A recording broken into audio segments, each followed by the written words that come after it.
Hi everyone, in today's video we will see how to export the TV time data before shutdown.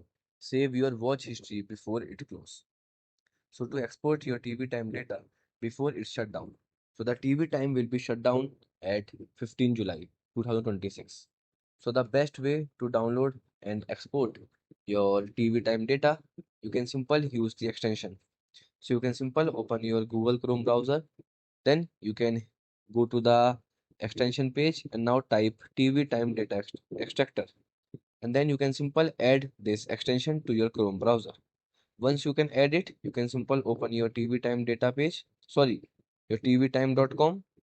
Now you can simply go to extensions, then simple tap on TV time data extractor. Once you tap here, it will generate a CSV file. Then you can simply click on export to CSV. Then it will ask a location where you want to save the file.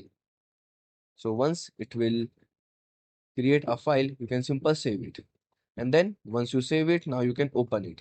And here you will see your all TV time data will be showing on this file. Here you will see the file will be opening here.